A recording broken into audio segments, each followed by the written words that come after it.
Hey guys, how are you? How feel today? Today I have two happiness. I want you to sad first happiness, then I want you to sad second happiness. तो दोस्तों एक बार फिर से आप सभी का स्वागत है हमारे ब्लॉग में ओरिजिनल स्टाइल में आ जाते हैं। तो गाइज आज हमारे पास दो खुशी है। पहली खुशी आज की है और दूसरी खुशी कल की है। वो सब मैं आपके साथ शेयर करना चाहता हूँ क्योंकि आप मेरे लिए सबसे ज्यादा अजीज हैं। तो अजीजों को ही प्यारी प्यारी अपनी जो खुशियां होती है उसको शेयर करना चाहिए। तो क्या बात है, देर किस बात की, चलिए शेयर कर देते हैं। तो पहली खुशी ये है गाइस, सुबह सुबह आज फजर के वक्त नमाज पढ़ने गया था और नमाज पढ़ के वापस आ रहा था तो रास्ते में मुझे मिल गए मस्जिद के इमाम साहब। जी हाँ, रास्ते में मुझे मिल गए मस्जिद के इमाम साहब। और जैसे ही हमने इमाम साहब को देखा वैसे ही हमारी आदत है कि जब भी मैं किसी ऐसे इंसान को देखता हूँ जिसे मुझे देखकर खुशी महसूस होती है, मुझे अच्छा लगता है, अंदर से आवाज आती है कि सलाम करना चाहिए, बहुत जरूरी है, तो मैं तुरंत सलाम करता हूँ हाफिज जी से, अस्सलाम वालेकुम। तो वो भी जवाब देते हैं। तो वो थोड़ा सा आगे जैसे बढ़ने को लगते हैं वैसे हम रपट के एक कदम बढ़ा के हाथ मिलाते हैं। तो वो भी जवाब ववाब देते हैं। तो फिर खड़े हो जाते हैं आप जी, फिर बात करने लगते हैं। तो वो कहने लगते हैं अना सुफिनता कुलयुम कुल्लू सला अव्वल सफल वग्ञ कोइस आधा कोइस तरीका। उनका वाह भाई वाह, मतलब वो कह रहे हैं कि मैं आपको देखता हूँ सुबह सुबह फजर के वक्त, हमेशा आप पहली सफ में सबसे आगे आगे आप खड़े होकर नमाज पढ़ते हो। तो मेरे लिए यार बड़ा थोड़ा सा अचंभित हुआ और अंदर अंदर बड़ी खुशी महसूस हुई। भाई साहब, इमाम साहब, वो इमाम साहब जिसके सामने पूरी सऊदी अरबिया के लोग हमारे इलाके में नमाज पढ़ते हैं और थोड़ा बहुत नहीं काफी सारे लोग पढ़ते हैं, उनके बीच में उन्होंने हमें ढूंढ लिया, मतलब हमें याद कर रखा। इस बात की मुझे खुशी है कि उन्होंने हमें याद रखा। उनको जो है हमारा चेहरा याद था, उनको पता था कि ये बंदा जो है डेली नमाज पढ़ने आता है, पहली सफ में खड़ा होता है। ये हमारे लिए बहुत बड़ी बात है। तो उन्होंने फिर आगे बात कही कि यहाँ पर बहुत लोग हैं, इनको नमाज पढ़ना चाहिए, फजर के वक्त जाना चाहिए। मैंने भी कहा मतलब कि हादा मिजाज एस फायदा लाजिम हुआ पे मुस्लिम लाजिम कुलियम सला। तो हमने कहा कि जो आप बता रहे हैं कि आगे सब में खड़ा होना चाहिए, हमारे अब्बू जो है पहले ही बता दिए हैं। तो बोले वो माशाल्लाह माशाल्लाह। तो वो बोले कि वो फिर है ना वाला हिंद। हमने कहा नहीं, वो एक घर पे है, इंडिया में है, हिंद बोलते हैं अपने यहाँ को, यहाँ के लोग ज्यादातर। तो हमने कहा वही है, हिंदुस्तान में ही, इंडिया में ही हमारे अब्बू। तो बोले वाह वल्लाह मुमताज हर कैस माशाल्लाह माशाल्लाह। क्या वाह भाई वाह, इतने उनका तरीका है। यहाँ के लोग जो इमाम साहब जो होते हैं सऊदी अरबिया में गाइस, यहाँ के सऊदी अरबिया के, इतना हम्बलनेस होता है इनके अंदर, इतने सलीके से इतने कायदे से आपसे बात करेंगे। अगर आपसे वो मुखातिब हैं, आपको वो नजर पे आ गए, आपसे वो खुश हैं, नॉर्मली यहाँ के जितने भी हाफिज हैं बड़े प्यार से बड़े मोहब्बत से बोलते हैं। तो भाई साहब ये रही पहली खुशी, बहुत मजा आया। बस ये हमारे लिए भाई साहब बहुत बड़ी बात है कि इतने लोगों के बीच में एक चेहरा हमारा याद था कि हाँ, ये आप पहले सब में खड़े होते हैं। बहुत मजा आया भाई साहब, हमें लगा कि अब आज से और मजा आएगा नमाज पढ़ने में। मतलब अपने आप में खुशी होती है भाई साहब। अगर सऊदी है, वो इमाम है, सऊदी इमाम है, वो 50 लोग को देखता है, किसको किसको याद रखेगा, लेकिन मुझे याद था, वो मेरा चेहरा उसको याद था। ये मेरे लिए बहुत खुशी की बात है।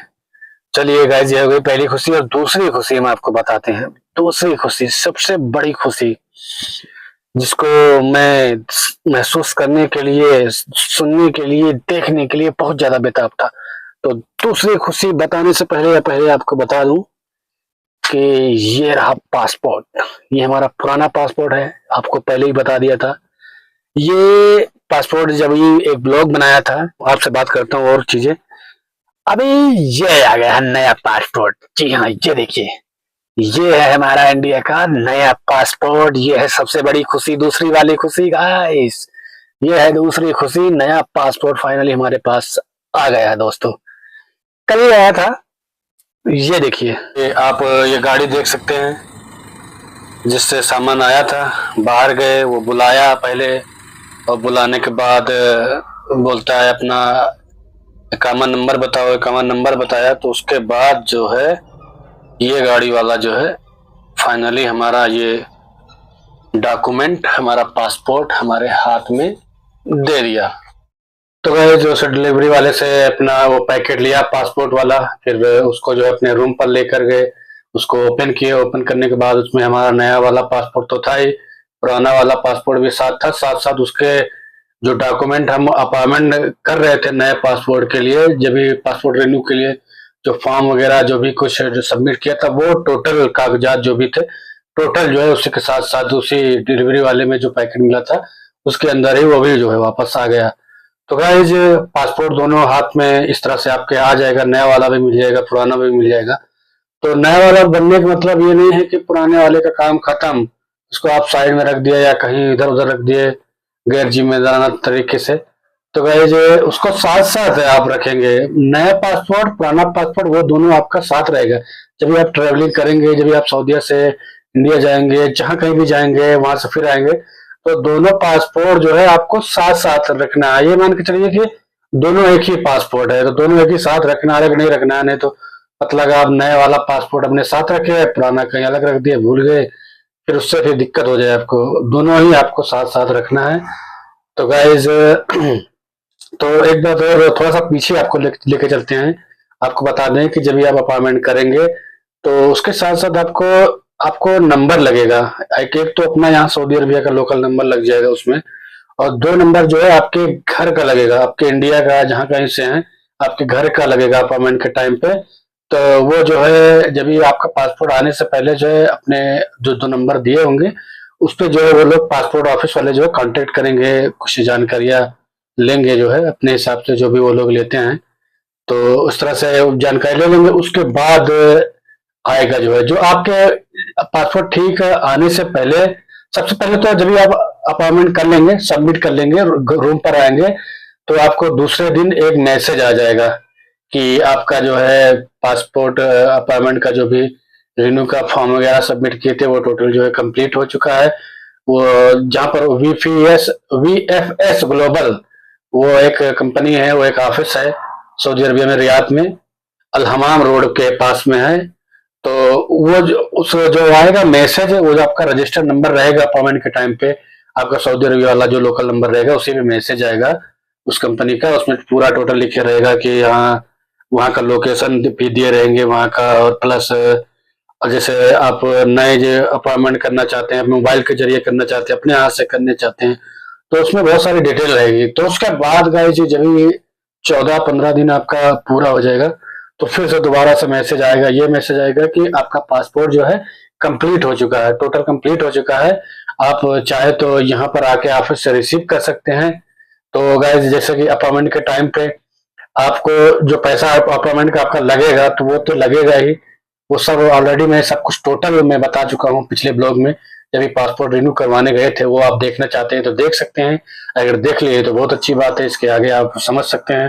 तो भाई वो अपॉइंटमेंट का तो पैसा लगेगा ही लगेगा, लेकिन अगर जैसे कि वो पासपोर्ट जो है आप अपने रूम पर अपने पते पर डायरेक्ट मंगवाना चाहते, वहीं वहां नहीं जाना चाहते, वो बीपीएस ग्लोबल कंपनी ऑफिस में आप नहीं जाना चाहते, तो यहीं पर सीधा डायरेक्ट आ जाएगा। लेकिन आप जब भी अपॉइंटमेंट करेंगे तो वो फीस लेने से पहले जो है आपसे पूछेगा कि आप जो है पासपोर्ट अपना यहाँ ऑफिस में आकर लेकर जाएंगे या फिर आपके एड्रेस पर पहुंचाना है। अगर आप कहेंगे एड्रेस पर पहुंचाना है तो वही जो एड्रेस पहुंचाने का चार्ज जो है वही एक्स्ट्रा आपको देना पड़ेगा, वो आप दे देंगे। तो 15 दिन बाद आपके मोबाइल पर मैसेज आ जाएगा कंप्लीट हो चुका है। फिर उसके बाद 16वें-17वें दिन आपके जो है कार्गो वाले का, डिलीवरी वाले का मैसेज आ जाएगा कि भाई साहब हम लेकर आ रहे हैं, आप तैयार रहिए, ये आप अपना लोकेशन भेज दीजिए, अपना एड्रेस कंफर्म करवा लीजिए। तो कर ज्यादा कुछ करना नहीं है, बस मैसेज तो पहले से ही व्हाट्सएप पर आया रहेगा। तो उसके बाद दोबारा जब जैसे मैसेज आएगा उस डिलीवरी वाले का, तो उस पर तुरंत आप लोकेशन अपना भेज दीजिए ताकि कोई दिक्कत ना रहे। वैसे तो आप अपॉइंटमेंट के टाइम पे पूरा एड्रेस डाले रहेंगे, लेकिन उस टाइम पे फिर आप लोकेशन भेज देंगे, फिर सड़क से सीधा आपके रूम पे वो डिलीवरी वाला आ जाएगा, जैसे कि हमें दिया। आपने देखा है किस तरह से उसने दिया। तो गाइज ये थी जानकारी इस ब्लॉग की, आज के ब्लॉग की। तो जो कुछ भी हमने बताया गाइज ये जानकारी थी, लेकिन जरूरी बात इसमें जो फायदे वाली बात ये थी, जो फायदा हमें ये मिला नया पासपोर्ट बनवा के। गाइस पहले ये देखिए गाइस, यहाँ ऊपर क्या लिखा है, इमिग्रेशन चेक रिक्वायर्ड। यही सबसे बड़ा झंझट है, ये आपको पता ही होगा। पासपोर्ट में ये लिख के आने का मतलब है कि आपके पासपोर्ट में हाई स्कूल की मार्कशीट नहीं लगी है, यही सबसे बड़ा लफड़ा है। तो अभी ये आप देख सकते हैं, ये लिखा हुआ है ऐसा ऐसा, जो भी आपको मैंने पढ़ के बताया, ये लिखा हुआ है ऊपर, इमिग्रेशन चेक रिक्वेस्ट। और अभी हम इसी जगह पर नए पासपोर्ट में देखते हैं क्या लिखा हुआ है। ये देखिएगा, ये दिख रहा है आपको। अभी ये जहाँ जो लाइन लाइन बना है बाएं साइड में स्कैनर टाइप में, अभी इसके बगल में बाएं साइड में जो है लिखा हुआ था चेक रिक्वायर्ड, अभी वो खत्म। यानी कि पूरा लफड़ा जो होता था हाई स्कूल मार्कशीट न लगी होने से पासपोर्ट में, वो लफड़ा खत्म हो गया। तो ये देखिए आपने गाइस, ये मतलब कि पूरा जो निपोरा होता था, परेशानी होती थी इमिग्रेशन वाला, ये पूरा झंझट खत्म। ये नया पासपोर्ट जैसे हुआ वैसे ही सारी परेशानी खत्म। हालांकि हाई स्कूल हम पास हुए थे 2010 में ही, सर्टिफिकेट मिल गया था, पास हो गए थे। लेकिन जल्दबाजी में जो है कुछ बातें थी, जल्दबाजी में जो है बनवा ले पासपोर्ट बिना हाई स्कूल की मार्कशीट लगवाए हुए। इस वजह से बहुत ज्यादा परेशानी झेलना पड़ा है, बहुत ज्यादा। डॉक्यूमेंट जब भी ट्रेवल करना चालू किए इंडिया से सऊदी आना जब से चालू किया, जब से परेशानी चालू, मतलब ये इमिग्रेशन वाला सिस्टम, उसके लिए आपको एक्स्ट्रा पैसा 10-15 हजार कितना क्या क्या देना पड़ता है, माथा पच्ची अलग से। तो इस सबसे भैया छुटकारा मिल गया। तो फाइनली आपको ये बता देगा इस कि जब भी आप, जैसे मान लीजिए कि आपने पासपोर्ट बनवा रखा पहले से ही, जब भी बनवाया हो उसमें मार्कशीट नहीं लगी है, वो आपका अनपढ़ वाला पासपोर्ट समझ लीजिएगा है, मार्कशीट नहीं लगी, जाहिर सी बात है वही है। तो अगर आपकी मार्कशीट नहीं लगी रहेगी तो नहीं लगी रहेगी, तो जैसे भी आपको पासपोर्ट में दिखाया, तो आपके जो है इमिग्रेशन चेक रिक्वायर्ड ऐसे लिख कर आएगा। तो इसको हटेगा तब हटेगा। कब हटेगा? जब आप सऊदी अरबिया आ जाएंगे, 3 साल आप यहाँ पर पार कर लेंगे। जी हाँ, 3 साल आप अगर यहाँ पर पार कर लेंगे, तो उसके बाद जब भी आप पासपोर्ट रिन्यू करवाने जाएंगे, तब जब आपके पासपोर्ट हाथ में आ जाएगा, आपके हाथ में आ जाएगा, तब फिर भैया वो चेक रिक्वायर्ड इमिग्रेशन वाला सिस्टम खत्म, भसम, टाटा बाय बाय। वो सारा माथा पच्ची आपका खत्म हो जाएगा, आपका नया पासपोर्ट आ जाएगा। तो ये समझ लीजिए कि आपके पासपोर्ट में मार्कशीट लग गई, इमिग्रेशन वाला चक्कर खत्म। तो गाइज ये जानकारी थी। तो और जानकारी के लिए अब कैसे कैसे अपॉइंटमेंट किए थे, जैसा कि हमने बताया कि उसके लिए आपको जो है हमारा ब्लॉग देखना पड़ेगा, न्यू पासपोर्ट अपॉइंटमेंट वाला। उसके लिंक अगर आप चाहते हैं तो उसके लिंक हम दे देंगे डिस्क्रिप्शन में, आप वहां से भी जाकर देख सकते हैं। बाकी हमारे चैनल पर सर्च कर देख सकते हैं, चेक कर सकते हैं कौन सा है भैया, इसमें देखे तो जरा कौन सा है न्यू अपॉइंटमेंट वाला, न्यू रिन्यू पासपोर्ट वाला। तो गाइज अगर हमारा ये ब्लॉग, हमारी ये जानकारी आपको अच्छी लगी हो तो हमारे चैनल को सब्सक्राइब करना बिल्कुल भी मत भूलिए। और एक बात जरूरी रिक्वेस्ट है आपसे कि हमारे ब्लॉग शुरुआत से आखिर तक आप जरूर देखें, लेकिन उसके साथ साथ आप ये भी देखें कि इसमें गलती क्या कर रहा है ये बंदा, क्योंकि गलती से सीखना जरूरी है। अभी आप गलती पकड़ेंगे, उसको कमेंट के जरिए हमें बताएंगे, तो उसका जो है बहुत बहुत धन्यवाद होगा आपका अगर ये हमें बताएंगे, ताकि हम गलतियों से सीखना चाहते हैं और बेहतर जानकारी और बेहतर प्रेजेंटेशन आपके सामने पेश करना चाहते हैं और अच्छा दिखना चाहते हैं, बिल्कुल प्रोफेशनल तरीके से हम आपके सामने आना चाहते हैं। तो इसलिए इसी वजह से आपसे रिक्वेस्ट है कि आप अपना रिव्यू जरूर दें कमेंट के रूप में, क्या कैसे लगा, क्या कहीं पर गलती हुई या फिर बहुत सही जानकारी आप तक पहुंची, ये सब जो है हमें कमेंट के जरिए जरूर बताएगा इस। तो उसके साथ साथ ये ब्लॉग यहीं पर समाप्त करते हैं गाइस। तो फिर से मिलते हैं दूसरे और नए ब्लॉग में नई जानकारी और नई जगह के साथ। तब तक के लिए धन्यवाद।